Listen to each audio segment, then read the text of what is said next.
Hey everyone, welcome to the mindofro page.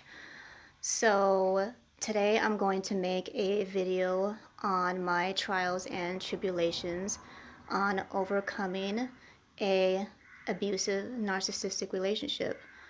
So for those of you who are new to my page or new to my videos, I did get out of a very abusive relationship about a year ago. I haven't really spoken on it. I haven't made any videos on my healing process or what I've done and what I had to go through to get out of this relationship or all the details of it since I've escaped that situationship.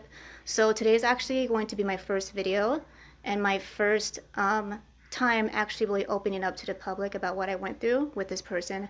I cannot say this person's name publicly because he is kind of a jerk and he will try to do something like sue me for mentioning his names in the video, so I'm not going to mention who this person is. For those of you who've been following me for over a year, you already know who it is, and of course my friends and family know exactly who this person is. But for those of you who love my videos and support a lot of the stuff that I like to speak on, please like and share my videos, and please subscribe to my channel at mindofro. I also have a TikTok and a Twitter page and a Instagram page at mindofro as well. So for those of you who are finding this video on YouTube, just to let you know, the new people, that I just did get initiated recently into Ifa. I'm currently training to be a Batala priestess. I'm in my first year. So right now is what they call baking. I'm baking it with my Orisha right now. If you're not sure what Orishas are basically like deities or guardian angels. I'm trying to explain it in a way to where people who don't understand what they are, the best way I could explain it. But that's basically what they are and who they are, or just Google, this concept of what I speak of. But other than that, because I just got initiated, I am going to speak on how I got out of the relationship and how the occult practices that I practice. Now, note that I did not say cult, I said occult. So the word occult actually means secret knowledge. And so in this video, I'm actually going to share how these practices had helped me escape out of this very abusive relationship and how it has helped me heal after this relationship as well. And I hope that some of this information that I am giving out today helps whoever out there watching this, because I know I actually am part of some groups on Facebook for people who are in abusive relationships or are overcoming abusive relationships. So I hope that this video helps some people who are needing some healing or some advice or some help on situations like this. So I'm just going to speak on my experience and what I went through. It was over about a year ago. I've been healing this whole time. I did meet this person on Facebook, and I am a very spiritual person, therefore that's what attracted me to him. He ended up being a very spiritual person. He spoke about the universe and dimensions and spirits and all kinds of stuff, and that's what attracted me to this person, and that's why I ended up dating him in the first place. He ended up being a coke addict. He ended up just all he wanted to do was do coke like every single weekend. And in my past, I have done drugs in the past, but by this time that I've met this person, I was already over that. I let go of that lifestyle, and I didn't want to be a part of it. So when it comes to abusive people who are addicts, they tend to be good at finding others who have overcame habits like that and drawing them back into it, and playing victim, as in when you try to call them out, they try to say, well, you participated, even if they've tried to push this onto you and force this lifestyle onto you. Narcissists are very good at pointing blame and acting like everything that they do it is because of you. And this is the kind of experience that I've had. I'm sure if any of you has been in an abusive relationship or narcissistic relationship, you know what it's like. Something that I realized, my experience in it, is dealing with the yo-yo effect. I'm going to explain what that means. It's basically the concept of when you're with somebody, they constantly push you away, as in they'll either start a fight with you, they'll do things that cross boundaries that they know as an adult they shouldn't do, but yet they do it anyways. Treat you disrespectfully, doing things like disappearing for a while and then reappearing, doing things that basically will push any sane person's buttons, and then asking for forgiveness for it. Basically, what they'll do is, what I've dealt with is, a lot of these people who behave this way is they'll try to come back in your life and say, I'm sorry, it'll never happen again. And from my experience, what this person has done to me is pull me in to the point to where I get to the point of forgiving him, to where enough time would go by to where I'm like, okay, well, maybe he really is sorry and this won't happen again. But as soon as I felt like we got into that part of the relationship to where we were happy and content, he would do it again. As in, he would disappear overnight. I wouldn't talk to him until like the next day, and his excuse was he was partying, and the whole YOLO thing, like you get one life, a concept, and live it up kind of thing. And I wouldn't hear from him until the next day, and it was always because he was basically partying all night long with who knows who. I always had this gut feeling he was lying, but narcissists are really good at acting like you're the one who is insecure or you're the one who's tripping when it's them that's pushing your buttons. This person borrowed a lot of money from me, and because when I met this person at the time, I was spiritually giving people, giving people spiritual advice, and I was studying to get my certification and in meditation instruction. So I believed in the concept of namaste. Namaste is basically the light in me sees the light in you. So this person took advantage of it. And basically what he would do is tell me things like, I need healing, and if you were a really great healer and if you really knew what you were doing, then you would be able to heal me. And I fell for it. I really actually fell for this mind game that he played on me of making me feel guilty and pulling my strings, that and I started to actually feel like when something's repeated to you over and over and over again, you start to believe it. And it's hard not to if we're allowing this, opinions of other people to control our own self-worth, or to control our actions, or to control how we actually really deeply feel about things or people and situations and stuff like that. So he really convinced me that I was not a good healer, and that I should not be a meditation instructor, and that I shouldn't be giving anybody spiritual advice because I didn't know how to deal with him, or I didn't know how to heal him and the issues that he had. And this is called pulling heartstrings. I don't know if you dealt with this with people. I've started to be really a lot more mindful of it ever since this relationship. But pulling heartstrings is basically making you feel bad for sticking up for yourself, or making you feel bad for holding them accountable for their actions. And narcissists and abusive people are really good at doing that. They will hold you accountable for not forgiving them or not helping heal them, and stuff like that. And if you are a really loving, caring person, you would fall for this kind of thing. And something that I realized is when I was studying into spirituality and I was living by the life code of namaste, that it ended up hurting me more than rewarding me. And it's hard to say that now, and I know a lot of you are probably like, what how? And I've learned from my experience to find a balance between the concept of namaste and also being able to not only see the light in people, but being able to see and understand the darkness in others as well. That because I leaned too far one way, I wasn't able to see the other side of people. All I wanted to do was see the best in people. All I wanted to do is see that everybody can heal and everybody has the ability to heal, and that's all I wanted to see. And because of it, this person took advantage of it, and I ended up being in a very abusive relationship. So It actually went pretty far. It didn't happen right away, and I'll go more J time. Majority of the time, when you're in an abusive relationship, it doesn't happen right away. It takes a while. They just have to get comfortable with you. They have to kind of reel you in and then convince you that they're this and they're that, and you're this and you're that, before they really get really abusive towards you. So after being with this person, probably about almost a year, we actually ended up going to this party. My friend, he makes music videos, and he wanted me to be in his music videos. So I took my ex with me, my abusive ex with me. And afterwards, we ended up both drinking a little more than we should have. And he ended up driving home. So I passed out in the car because I was drinking a lot. I woke up in the car with him yelling and cussing at me.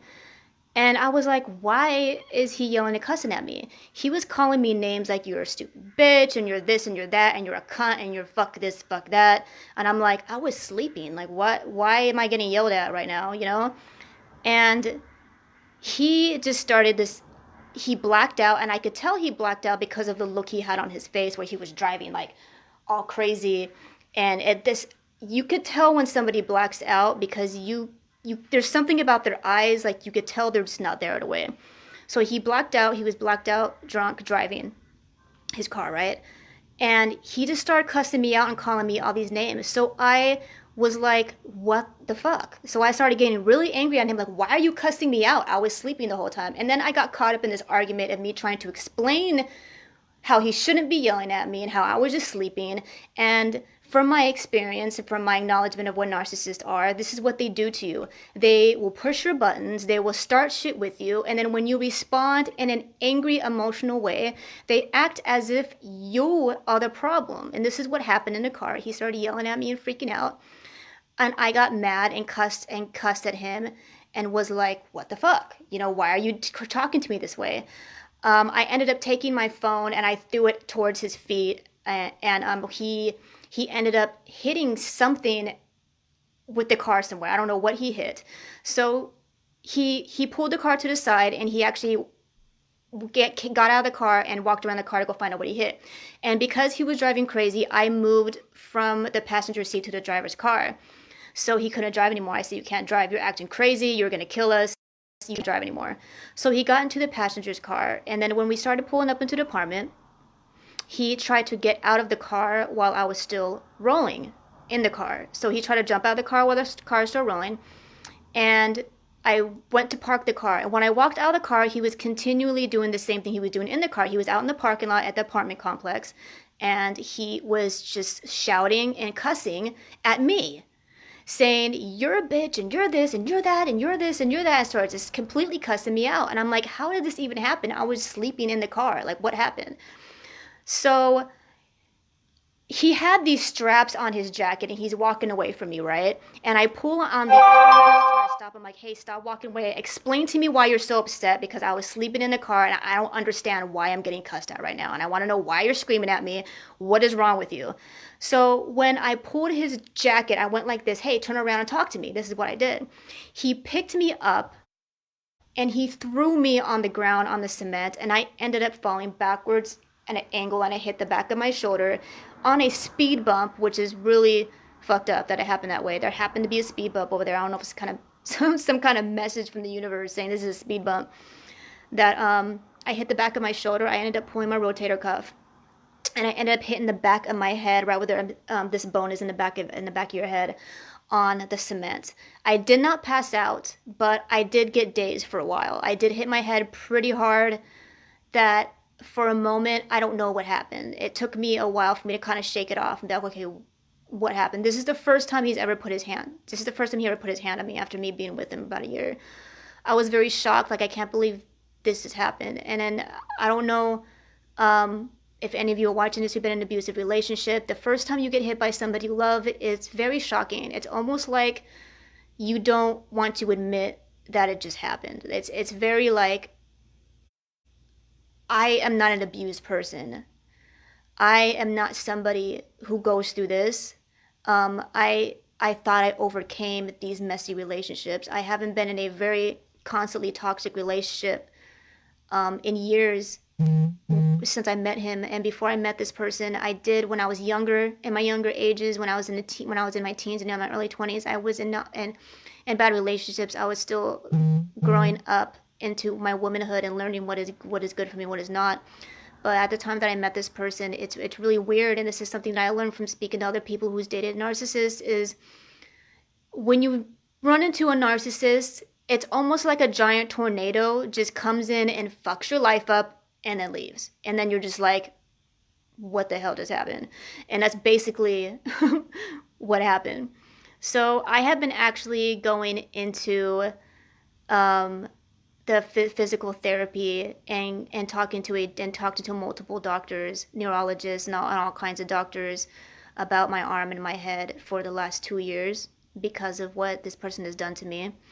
And it has been hard to overcome because of the fact that I still deal with these pains today, and it's hard to not remember why I have these pains and why I have these issues when I have to feel them every single day, and still my shoulder is not healed today, and I still get post-concussion syndrome side effects till today. So after this happened, I couldn't work for about, I think it was 2 to 3 months, because I couldn't lift my arm up. I don't know if there's anybody out there who knows how it feels to pull a rotator cuff, but when you do damage your muscle in this area, you can't lift your arm up, is basically what happens. So I couldn't lift my arm up. I am a hairstylist, and I've been a hairstylist for the last 12 years, and I couldn't do hair because I hit my right shoulder and I am right-handed. So I couldn't work, not only because of my arm, but because I ended up getting a concussion to where it was hard for me to communicate. I couldn't bathe myself. I couldn't wash my hair. I couldn't do my makeup. I could barely get dressed. And at the time, I had one of my old friends who I was renting a room from before I met this person offer to say I would help you. It was a male, and I told him I couldn't take a bath. I can't work. If I can't work, I can't make any money. And he was like, it's okay, you can pay me back. I'll help you bathe yourself. And I'm like, it's weird. I didn't want my old roommate, he's just a guy, to bathe me. I didn't want to owe him money. And at the time, I felt like my ex at that time, I felt like he owed me. I felt like I was like, okay, he's the one who did it to me.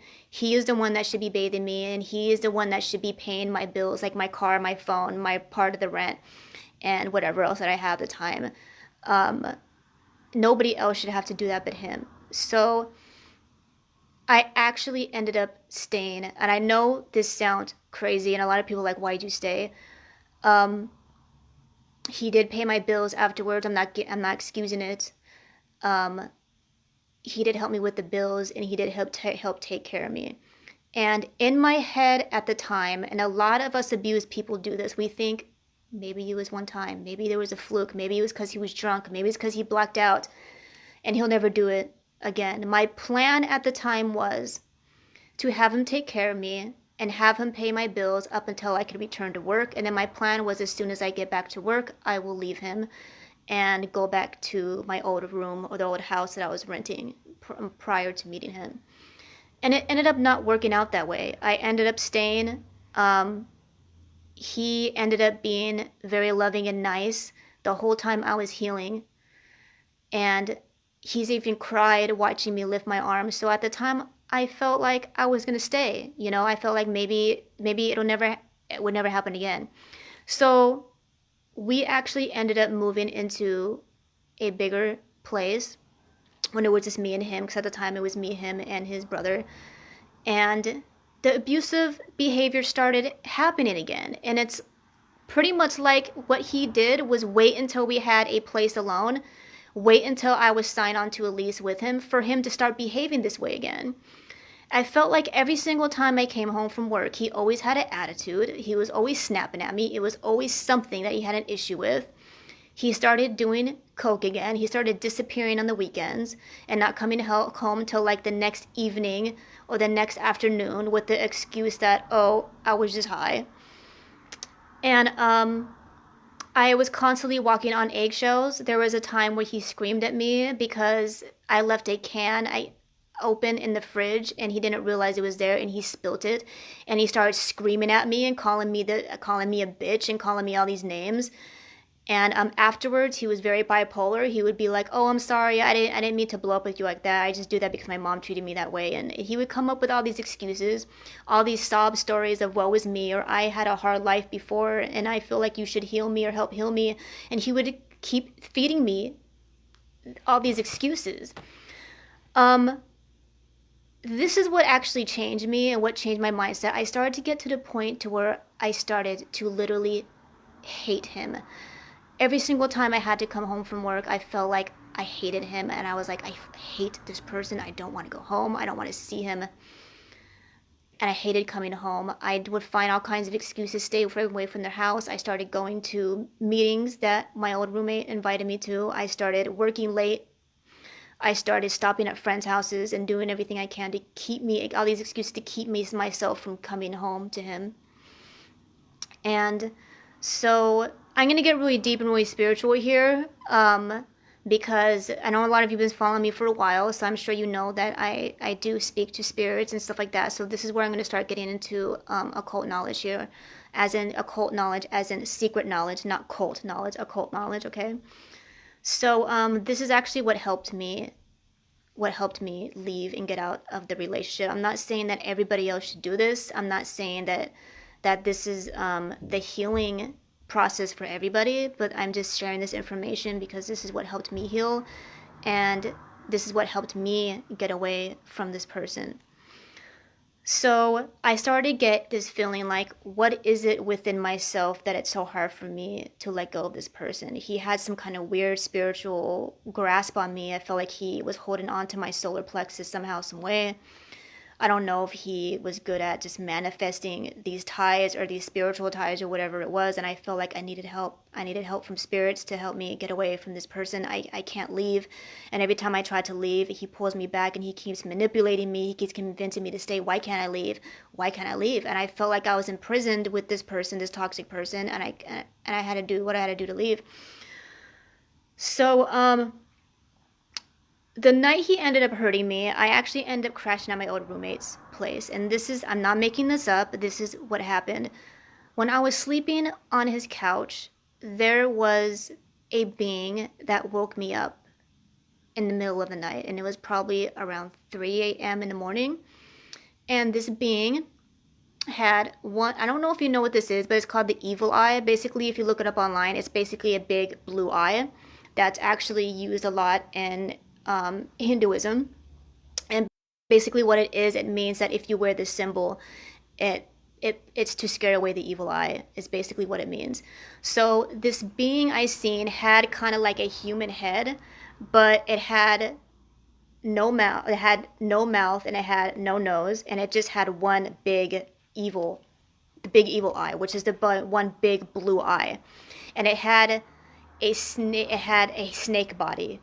And the snake body was like flesh color, almost pinkish kind of, and kind of iridescent, kind of like shiny the way a snake's skin is. And this being looked at me straight in my eye and didn't say anything. And I started realizing all kinds of things about myself and about the feelings that I have and stuff like that. So I kept feeling some kind of snake being following me around while I was in the ending days of my abusive relationship. I kept feeling some kind of serpent being following me around, but I didn't feel scared. I felt like it was protecting me and watching over me. And I am a medium. I do aura readings, and I do speak to spirits. I practice spiritualism. And if you see behind me, I do have a pyramid. So something that I realized is when I hit my head on the ground, I started getting way more connected to the non-physical realm. And I've spoke to many other people who's been through this, that if they end up getting a concussion, I spoke to probably about 3 or 4 other people who's told me the same thing, that they've hit their head and got a concussion, and they started being able to tap into the non-physical realm way better. So when I hit my head, I started actually getting all kinds of information embedded into my mind. I started getting answers about the pandemic that's going on. I've made blogs and posts about the answers I was getting about the pandemic about 2 years ago, and I was sharing this information for those of you who has been following me for a while. And that happened after I hit my head on the ground, after I had my concussion, and I started hearing them speak to me, almost like they're literally next to me, and I could hear them speak to me. And I started seeing a spirit that was following my ex around. Some of you might call them reptilians. Some of you might call them shadow people or shadow men. But to me, it looked like a shadow that changed forms. When I seen it following him around, sometimes it would look like him, and sometimes it would change his face and look like something else. I started seeing this being following him around. I did notice that whenever my ex was not trying to fight with me, when he was chill, I would notice this being standing around the apartment like this, but not moving. Like almost like this being was being stagnant, and it's like this being was feeding off this person. There was a time when this is what narcissists do, is they will antagonize you. Narcissists like to push your buttons. They like to say very belittling, rude things, even in joking manners. In a joking manner, as in they'll say something that's a joke to you, even though it's blatantly disrespectful. But if you try to call it out, they will point at you and act like you're the one who has the issues and you have no right to be angry at them because they were just joking it or whatever. Or they'll say very sly remarks to you. It basically feels like they're throwing little hate or daggers at you. I don't know if you felt this way before, but it's kind of like that feeling where like somebody says something to you and you're like, should I be mad about that or not? That's what they do to you. They make you question yourself. They make you question your sanity. And if you do act on it, they'll act like you are the problem. There's a time when I was in the kitchen and he was antagonizing me.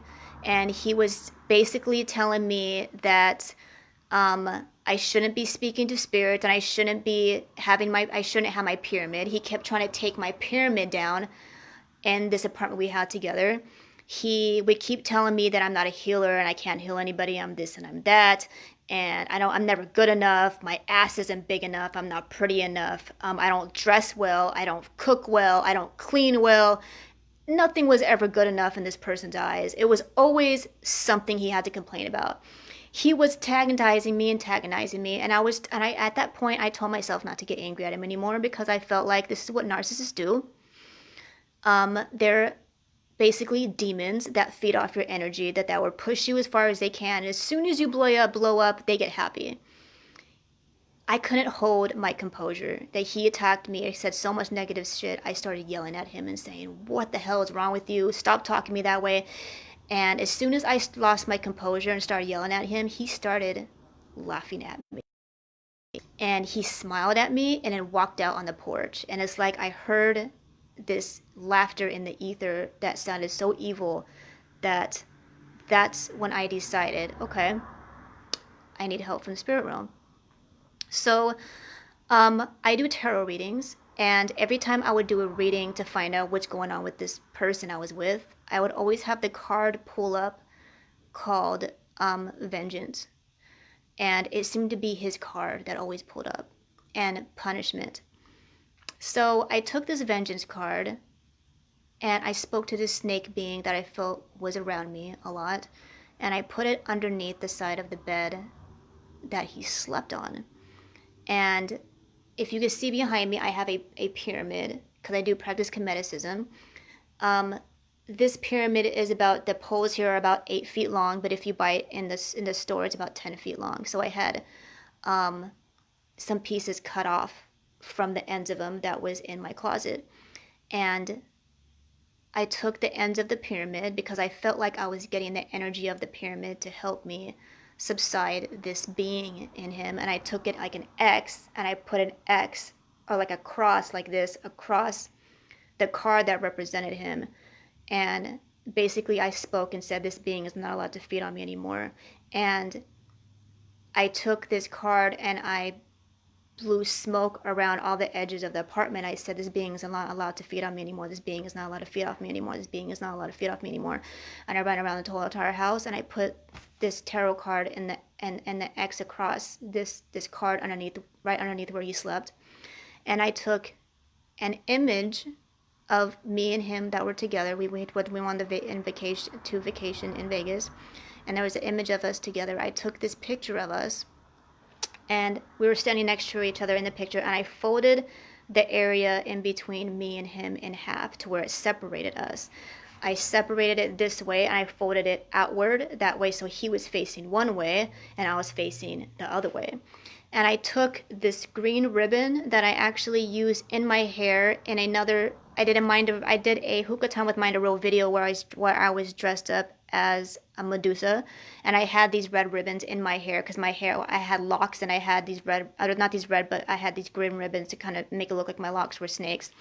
So I took the same exact ribbon that I used in my hair when I was dressed up as Medusa, and I spoke to this snake being that was following, I felt was following me around.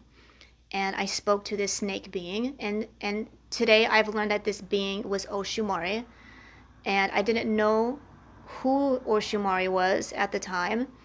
I know now. I made a video on who Oshumari is. Oshumari is an Orisha, and he or she, it depends on what time of the year it is. Oshumari could change from either female or male. The first time I spoke to Oshumari was a female. The other time I spoke to Oshumari, it was hard to kind of tell. It was kind of neutral. I spoke to Oshumari, but I didn't know it was Oshumari at the time. I just spoke to this snake being that was following me around. And I stated, and I took this ribbon and I wrapped it. And as I wrapped the image, I rolled the image, I pulled it in half, and I rolled the image in a circle.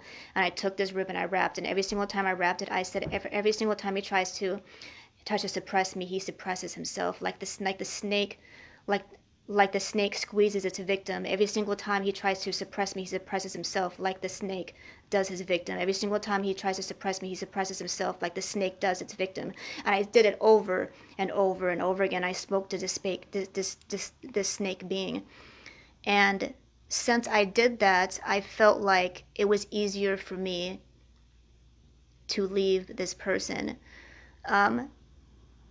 I felt like a lot of my struggles that I was having prior, I felt like it was easier for me to stand up for myself. It was easier for me to walk away from him and not be bothered if he disappeared for a whole night or a couple nights. It stopped bothering me to where he wasn't holding on to my emotions. He had no control over me anymore. He couldn't manipulate my emotions.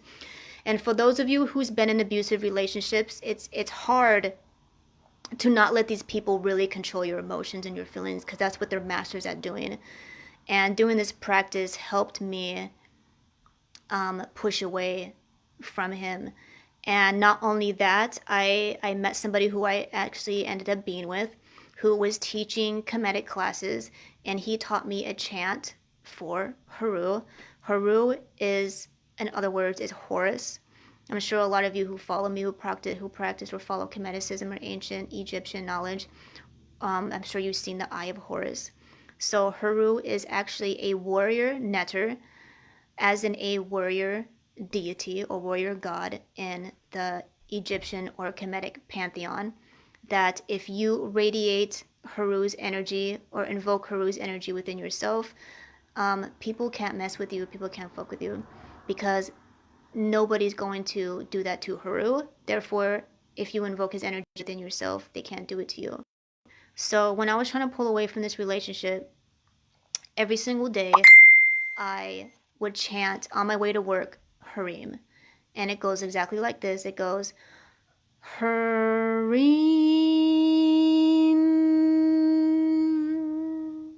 And I was chanting this every day on the way to work and every day on the way back home, religiously. And it gave me the strength to say enough is enough, to say no and feel. Learned from leaving a narcissistic relationship is you get your power back when you learn to say no with no guilt. So I eventually ended up having the balls and the backbone to finally realized that it's time for me to end this relationship and do everything that it takes me to do to end this relationship.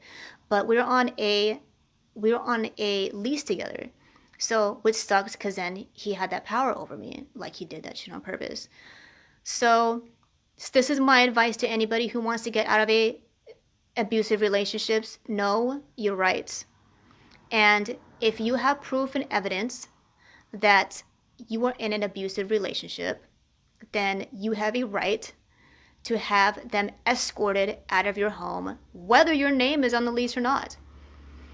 You have a right to tell them they need to leave. You just have to get it approved through court. Basically, what I did is I went to the courthouse and I made a statement and said, "This is what he's been doing to me, and these are my witnesses." And I had friends that could vouch that as evidence to say that he did this to me. And I brought doctor notes of the healing that all the doctor visits that I had to go through during the relationship. I brought everything to me to the police station, and I said I need him to get out of the house. And what they did was they approved it right away, and they said basically what I had to do was go home or to call to make sure that he's at the house before the cops get there, so he can't hurry up and run away. So because this person liked to push my buttons a lot, and that's what narcissists do, when I showed up to the house to get him served, to make sure he was in there so I could go back out and tell the cops, yeah, he's in there, you guys could go tell him to leave now, he had his ex-girlfriend in the house. So this is the ex-girlfriend he's been buying all his drugs from and disappearing with to go party with. Because I guess they have one of these open things where they're friends, and she would go date dudes and he would go date girls, and they would hang out with each other and they would get high and they would sell drugs and they would have all these business plans, and obviously false business plans, because when you're high on coke, everything seems like a business plan until shit hits the fan and you realize you're just high and you don't know what you're talking about. So anyways, basically his girlfriend was at the house, his ex-girlfriend was at the house, and this is what went through my mind when I got there. It actually made me happy that she was there. And the reason why it did was because I knew in my head he was about to be escorted out of the house. And he had his ex-girlfriend in the house when I got there, knowing that that is so disrespectful. You don't bring exes to the house, when you're in a relationship, especially when you live together. That's called crossing boundaries and pushing boundaries disrespectfully. And that's what narcissists do. They don't care about boundaries. They don't care about respect. They'll do what the hell they want and then act like you're the issue when you get mad about it. That's not okay. So when I got there and I seen her there, this is what went through my head. I was like, I smiled inside. I was like, I'm so glad you did this. I call it fuck shit. That's what they do, is they constantly do fuck shit. I said, in my head, I actually smiled, and I was like, thinking in my head, I'm glad you did this. So now I'm really not going to feel bad that you're about to be escorted out of this apartment. But I didn't tell him that. I just looked at him and I smiled. And I was like, I gotta go grab something real quick. And I went in the bedroom to act like I was grabbing something. So there was an excuse why I ran in and ran out of the apartment. So I went back to the cops out in the parking lot and I said, yeah, he's in there. He's in there with his ex-girlfriend. And so they told me to wait in the car. And I remember waiting for a while, and I was so nervous. My heart was pumping so hard. And I remember thinking, like, oh my God, he's probably so angry at me right now. But a part of me was like, it's about time. It's about time that he's going to get away from me. I seen him walking out of the apartment with his bags, and he glared at me through the window in the car. And I remember feeling so nervous, but in the inside I knew he couldn't touch me anymore, because he used to have so much power over me that every single time I was nervous, he had the power to do something to me. What really pushed my buttons to make me get the restraining order as well was I started to get to the point where I didn't want to sleep with him anymore. What a lot of toxic people do is they'll treat you very badly and then try to have sex with you. And then when you don't want to have sex with them, they act like you're the issue and that they have issues because you don't want to have sex with them. A lot of toxic people do this. they have a lot of sex after they abuse, or they want to have a lot of sex after they abuse you and stuff. So I stopped having sex with him, and he started kicking me in the bedroom, and that's actually what really pushed me as well, to be like, you know what, I'm getting straight, or I'm tired of this. And I wrote everything down. For those of you who need to escape abusive relationship, write everything down, and remember the dates.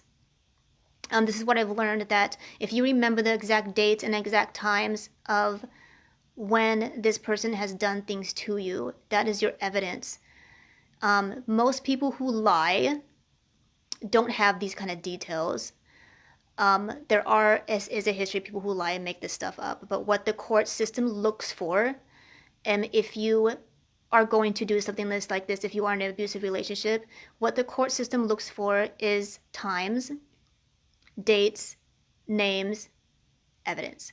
As in hospital notes, markings on your body, or people that have seen this behavior in your partner, and they could vouch for you, as in write a letter for you as well. They could what they do is you could ask them to just write a letter, and they could write a typical letter, and what you got to make sure is if you have people who that will vouch for you, make sure they have their name and their phone number and their email on the bottom.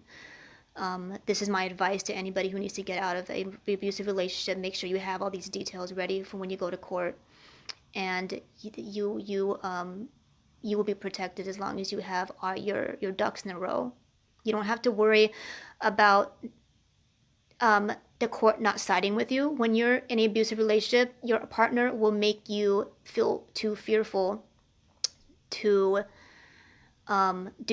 make the acts of calling the cops and getting them pushed out of your home. They will try to make it seem like you're crazy, or you're the abusive one, and that if you try to call the cops on them, they will say that you are the one that started it, you are the one that abused, or that's abusing them, and therefore if you press charges against them, they're going to press charges against you. This is called fear mongering, and this is how a lot of these abusive people keep getting away with being abused, or not being abused, but getting away with abusing their partner over and over again, because they fear monger their partner. They're constantly making their partner too scared to be able to report them, too scared to be able to walk away, too scared to be able to leave or stick up for themselves. They're constantly in fear on a regular basis. There's a lot of people out there who act like, well, why would you stay with this person? Because they're fearful. The reason why a lot of people stay in these abusive relationships is because they're scared to leave. They're scared of what's going to happen. And they're very, very manipulative. They'll manipulate people and their partners into thinking that they're going to get hurt even more if they were to try to leave. Some abusive partners are so bad, they'll threaten their life and say, if you try to leave me, I'll kill you. Or say things like, if you try to leave me, I'll kill your family, or I'll kill your pets, or I'll ruin your things, or I'll do this, or try to blackmail you and say, well, I'm going to give all these secrets out if you try to do this or do that, or I'm going to turn everything around on you, and it's going to be you that looks bad. This is what they do, and this is why it's so hard. I'm sure a lot of you have seen people in abusive relationships, and you wonder, why can't they leave? Because people are scared, especially women. Women are scared to get away from these abusive men. Not just women are abused, men are abused. I've seen plenty of men that get manipulated as well by abusive women, who constantly do the same thing, accusing them for doing things that they haven't done, screaming at them, yelling at them, picking fights with them, and then doing things they can to try to get their man to hit them. Some women like to be hit, and they'll do anything they can to antagonize their partner. Not saying you should ever hit a woman because they antagonize you. I'm just saying it goes both ways. It's not just women that go through abusive relationships. Men go through it as well. I've talked to many men who has dealt with narcissistic women who are very mentally and emotionally abusive and like to belittle their partner, basically do everything they can to make them feel like they're not a man, and to where they trick men into believing that they have to prove their manhood in a relationship, and therefore they get stuck in an abusive relationship. It's not just women. Men go through it as well. They're very, very manipulative. And if you have been an abused person as a child, I was very, very abused as a child. My mother was very abusive to me. I got taken from my mother when I was 13 years old and stayed at a foster home, and my foster family was African American, and that's actually when I started to be very close to the African American lifestyle, because that was my family, and they were the first people to show me what a loving, healthy family looked like. And I stayed with this foster family for a while when I was little, returned back home, and the abuse started again afterward, and I ended up running away, and I ended up being out in the streets until I was 15 years old. And I did end up being in a very unhealthy, abusive relationship with my first love, who was my oldest child's father, and I haven't been in an abusive relationship with him until this previous one a couple years ago. And this is something that I realized, and this is something that's really hard for people who do get abused to really start evaluating. We need to start evaluating ourselves, you know. I've realized that I tried to love my mother through this man, because my mother was so abusive to me growing up. She passed away in 2008, and she had a stroke, and because she had a stroke when she died, she couldn't speak. So when she was in her deathbed, she was in a vegetable state, and she couldn't say her goodbyes, as in she couldn't apologize for the things she's done to me and my sister growing up. She couldn't speak. And because of it, after I've left this abusive relationship, I realized there was a lot of energy that my ex had that was a lot like my mother. Like certain things, like coming home and getting angry, slamming cabinets, looking for things to get mad about. And when my mother passed away in 2008, I wished I was able to speak to her and say, why did you treat us this way? You know? And when I started practicing spirituality and started giving people spiritual advice, and I started meditating, doing yoga, and growing and enlightening myself, I always asked myself, if my mom didn't die, would I be able to heal her at the place that I'm in now? But the paradox of that is would I be enlightened right now if my mom didn't die? Because when my mom passed away, I feel like that's when I started to really wake up into myself and realize life is short. And you just don't know when you're going to pass away. And I told myself I don't want to die angry. My mother was very angry when she passed away. And I told myself when I watched her die that I don't want to be like that. I never want to die angry. And I've been doing everything I can to find my happiness and my peace since then. And because of this mindset of asking, can I heal my mother if she was still alive, at the spiritual wisdom level I'm at now, that's why I attracted this partner into my life. He was spiritual, and he needed healing.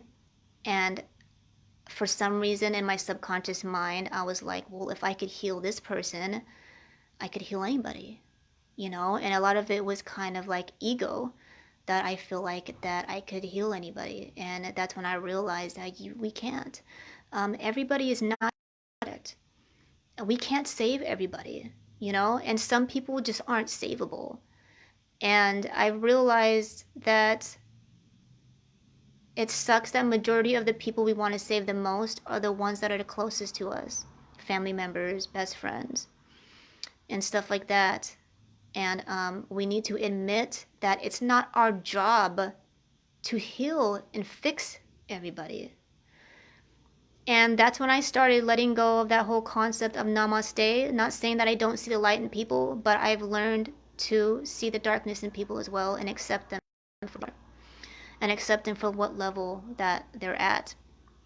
And the number one thing that I feel that anybody who is in an abusive relationship, or who has been in an abusive relationship, is to let go of the concept of victimization. What I'm saying is, I'm not saying to blame the victim. What I'm saying is realizing that we need to get to the point of our life to where we need to take accountability for the choices that we make in our partners. Why are we choosing the people that we date? And if we end up getting into an abusive relationship or a narcissistic relationship, why were we the perfect partner for a narcissist? Why were we a perfect partner for an abusive person? Not saying that it's okay for them to be abusive. Not saying that it's, if you were an abused person, it's your fault that they were abusive. But we need to take accountability to say, what is it within myself that felt like I needed to be with this person? What is it in my soul that I needed to learn for me to be with somebody who would treat me this way? Because if we keep going on in life and dating toxic people, and we keep blaming these toxic people and saying, oh, it's their fault and this and that. Yeah, a lot of their behavior is their fault. But it's your fault for allowing it. It was my fault for forgiving him. It was my fault for allowing it. It was my fault for trying to heal somebody that doesn't want to be healed. Now, the real healing comes from the balance of understanding. This is from my personal experience of understanding that I'm not going to beat myself up for loving somebody. We're never wrong for loving somebody. I was never wrong for loving him. But what I was wrong for was not loving myself enough. That's where I went wrong. And when we start to love other people more than we love ourselves, that's where the imbalance is at. Whether we are giving too much to somebody else, or even when we take too much from other people. Sometimes we love ourselves way too much to where we're take. And then you're the narcissist. Something that I realized too is when we date narcissistic abusive behavior, we tend to pick up some of their behavior issues, especially narcissistic behavior issues. Narcissistic behavior issues is basically picking fights with people because you're reflecting your insecurities onto them, and then when they try to respond in a way, acting like they're the problem. That's very narcissistic.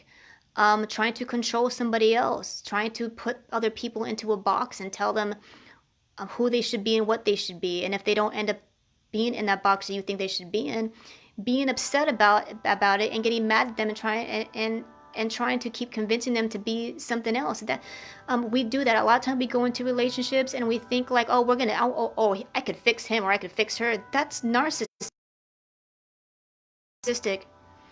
And you can't fix people. The only one you can fix is yourself. And this is something that I realized: if you really don't like the way somebody is when you first meet them, when this person acts a type of way and they show their colors, when a person shows their colors to you, believe them. They're not lying. They showed you who they were, and we need to admit that it is our choice to participate or not. And that's where the real healing comes from, when we admit to ourselves that we were participating in a bad situationship because we needed the healing to not even want to participate in something like that. It sucks that myself and other people have to go through things like this to realize that, you know. But I hope this helps people who's watching. If you leave an abusive relationship but you still feel victimized, as in everything happens to me, you're going to end up attracting the same exact partner the next round and going through the same exact thing over and over again. And when we start realizing that we're dating the exact same spirit with a different face, that we got to take accountability for that. That's our choice. That's what we are deciding to do and how we are deciding to spend our lifetime. And we could be with whoever we want to be and not be with whoever we don't want to be with. That's our choice. And we got to stop trying to save people, because we try to save people, we end up drowning ourselves, and that's not good. Since then, I have been initiated into the priesthood. I am training to be an Obatala priestess right now. It's brought me a lot of healing. And when I first got out of this relationship, it's common to constantly feel triggered. And this is a situation that I had to deal with, overcoming an abusive relationship, is constantly feeling triggered. Every single time I felt like some kind of red flag that somebody was saying something or doing something reminded me of my ex, I would get very angry. and very, very upset and very snappy and want to fight back and argue with them because I haven't let go of the energy of me and his relationship. I was attracting that energy to me, as in narcissistic people were contacting me online on Facebook.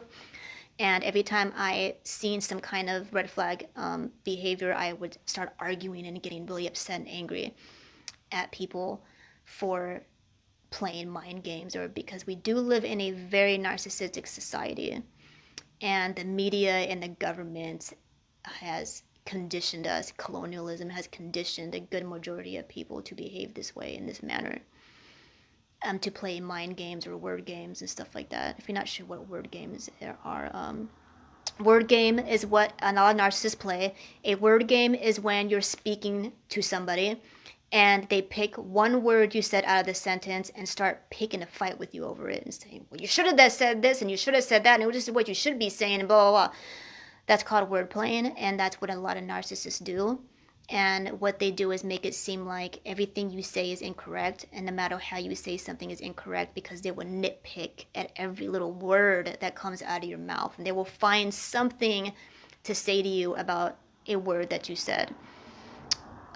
If you go online and you talk about all kinds of things that's going on within society and the government going on right now, you'll realize a lot of people play wordplay, and that's a narcissistic personality trait that the media and the news has embedded into a good majority of people's minds.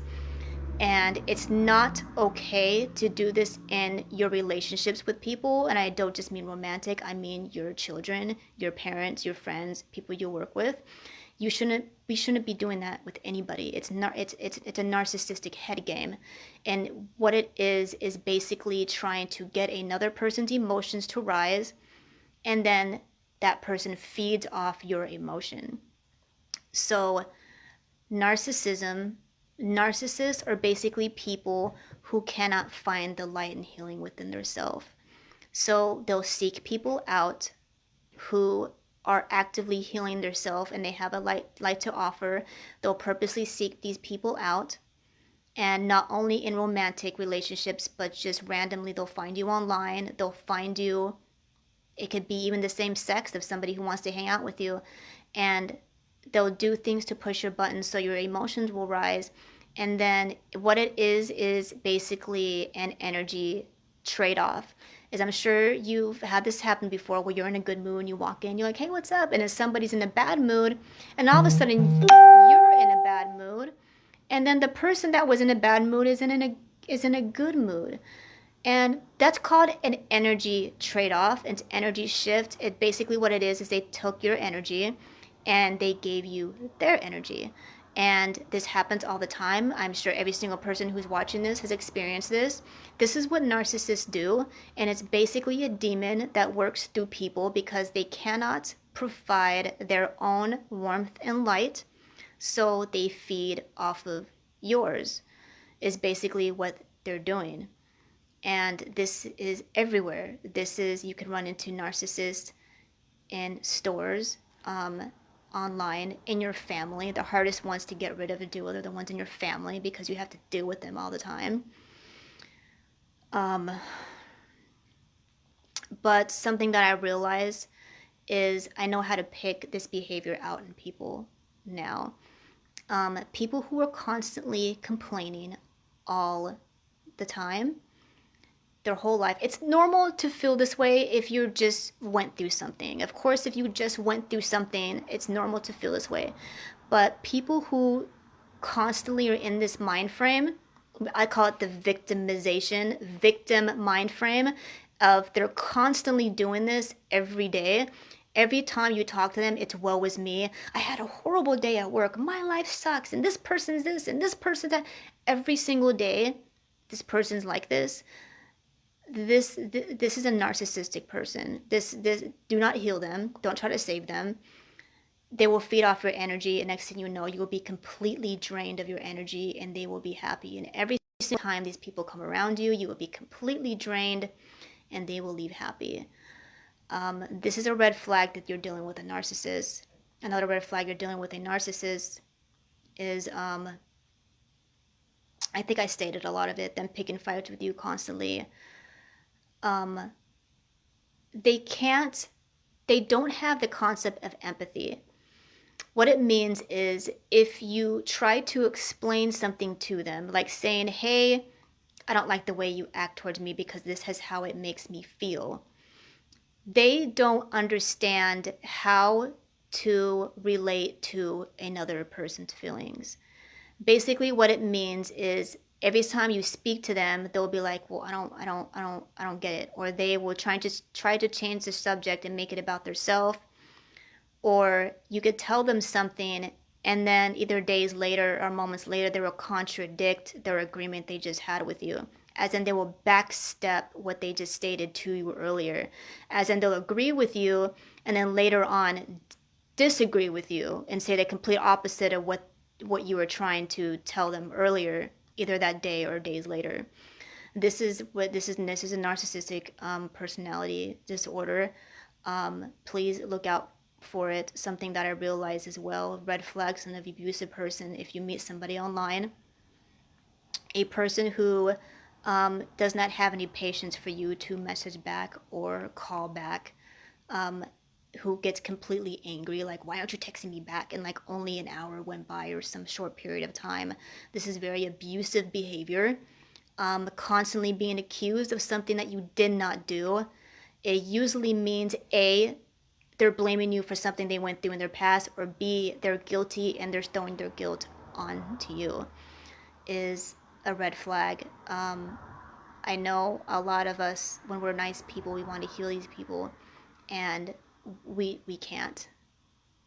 You can't heal people who are like this. You can't heal a person who's not even willing to listen to you when you try to explain something to them, and all they want to do is argue with you constantly, or find multiple excuses on why they behave the way they do, and that you don't have a right to your feelings. If you're around somebody that you feel like you constantly are only allowed to be a yes person, you're dealing with a narcissist. Is basically what that is. I hope this helps people out there who's watching this. I don't expect people to do what I did to get out of the relationship. Because I did get initiated, I do have warrior spirits that I do work with. The names that I work with are Ogun and Eshu and Ochosi are my warrior spirits, and I recently just got initiated into Obatala, Aya Jaguna, who is a warrior, peace but also peaceful Orisha. I feel the most safest I've ever been, not only because I finally met a very peaceful partner, but I've been working with warrior Orishas since I've been out of this relationship. And since I've been working with these Orishas, they pushed toxic people out of my life. I had a couple friends that I didn't realize were narcissistic until after I left a narcissistic relationship.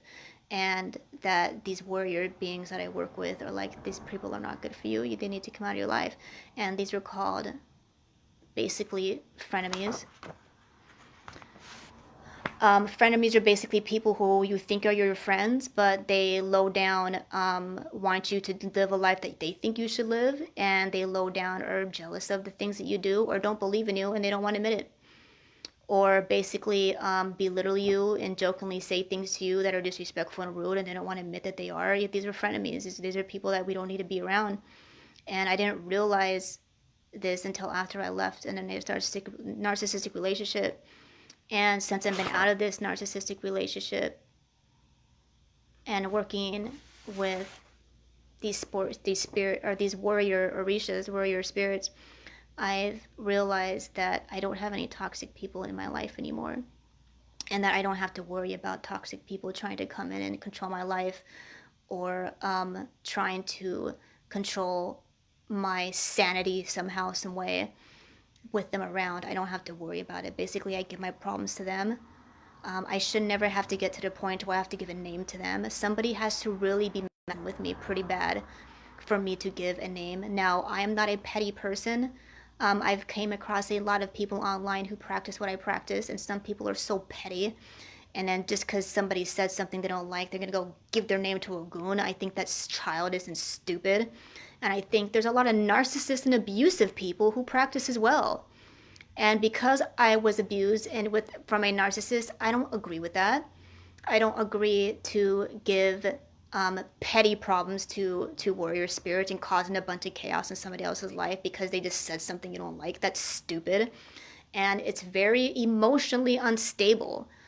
You know, if we can't handle a conversation with somebody agreeing with disagreeing with you without you feeling like you have to soulfully or energetically constantly attack them, then that's really unhealthy. That's narcissistic is basically what that is. And I've been noticing there's a lot of that behavior in some of the work that are with some of the people in the priesthood that I am associated with. Not my personal one. I'm just saying in general. You know, people who practice some of the practices that I practice. I come from it as an angle of helping me and helping others, and it's helped me. It helped me heal since I've been working with the Orishas. I'm not a religious person. I'm not trying to push this onto anybody or anything. I'm not going to go knock on people's doors and tell you to be saved or anything like that. 8 o'clock in the morning on a Sunday, have the Orishas save you. I don't think it's okay to push that kind of stuff on people. But I'm just sharing this information because this is what has helped me, and this is what I have done to help heal from a very abusive relationship. And I know now that I never have to deal with another person abusing me or have to worry about him coming to abuse me or coming to manipulate me more after this no contact order expires. It has crossed my mind. It's about to expire. Is he going to come bother me? But I have warrior spirits now. I don't have to worry about it. I do want to help people out there. If you are in a narcissistic, some relationships are so bad that women don't have any money, that some men control them to the point to where that they can't even work, and they control all their money and they have no money to escape, to go anywhere. And in situations like this, or some of these women have children, you know, involved as well. And a lot of times when you're with an abusive person, they push away those who are close to you. They basically push away your support system, so that if you try to escape from them, you have nobody to go to. So they have a tighter grip on you, is what these abusive people do. So if you are watching this and you need help to get away, I could help you, and I could help you with the Orishas. I know that sounds scary to some people, but know that the Orishas are very fair and they see souls in people. And it's basically the concept of karma and dharma. And when it comes to universal work, you could speed up your dharma or you could speed up your karma. And basically what it is if somebody is abusing you and the Orishas see that you're a good person and you need to escape a situation and this person is a bad person, the Orishas will protect you and they will do whatever they can to get this person away from you. Now, if you need this help, and if you need Orishas to help you get out of an abusive relationship, feel free to message me. If you are unsure about it, it is okay to just speak to me about it. You don't have to do anything. You could just ask questions and you can make up your mind. But if you do decide to work with me or any of the priests that I know in Orisha work to get you out of the relationship, you have to be ready to leave the relationship. Do not go back. And do not try to find excuses afterwards, and do not get angry when the Orishas act on it. You have to be ready. And if you are ready and you need guidance and you need help, I will help you from my end. And if there's any work that is to the extreme that I cannot do because of the level that I am at, I have plenty of people that will be able to help you. If you know somebody who is in an abusive relationship, please share this video, or even if you don't, share it anyways. I know this makes some people nervous, but I am here to help people. And I'm here to help people who are literally victims and they need help out of situations. I could help people in pretty extreme situations. If there's anybody who has been kidnapped, if there's anybody who is missing, I have people that could help find whoever has been missing. If you know anybody who is involved with sex trafficking and they have been captured, any extreme situations like this, I and many others can help these people. This is a occult work that I am involved in. Just know that it can be extreme, but extreme measures cause for extreme measures. Know that these practices also has brought me much peace. I don't know how long some of you guys have been following me, but because I got out of a narcissistic relationship, I was very angry for a while. I was very bitter because, and at this point, if you are healing from abuse, you have every right to be angry. You have every right to vent. You have every right to yell. I had a right to be angry, but since I have been initiated into Obatala, I have been feeling so much more peaceful and so much more calmer than I've ever have in my whole entire life. I've never felt this much peace in my life, and I really appreciate the people who has helped me, and it's most importantly the Orishas, of course, that have been there for me. So know that I do have my hand in white and dark. It depends on the situation, and I am only going to help people who want to help themselves. Okay, if you need healing and you need light in your life, I will help you with that as well, and I will help you heal. This video is on abusive relationship, so I'm going to make it a point that if you need help from any abuse, I am here to help you. Just shoot me a message, and I will do what I can do and forward whoever I need to forward to help you get out of any situation that you need help in. Well, that being said, that's all I have for today. I try to get all the information that I could get out in regards to my experience, that what I went through. I am in a much better place today than I was before, and I hope that this motivates people to heal from their relationship, any of the abusive relationships they've been in as well. Just know that it's only a moment in your life, and it can be a very sucky moment. But no matter how bad of an experience we have, we can always heal from it. Always. There's always room to heal. There's always light at the end of the tunnel. I don't care how bad it is. And I know sometimes when you're in the mix of it, it feels like there's not. But there is. I've been through it. I've been through it as a child. I've been through it with my ex, and it was pretty bad. I still suffer physical ailments today. I can only work 2 days a week now because of what I've been through. But I am better and I'm safe now, and I want to help other people be safe as well. You could overcome it, and if you know anybody who's going through, let them know that they can. It's just a moment in life, and they could pass it, and they could heal from it. I have, and I've met plenty of other people who have as well. So I hope everybody is having a safe day. Namaste, peace, adobo, and hotep.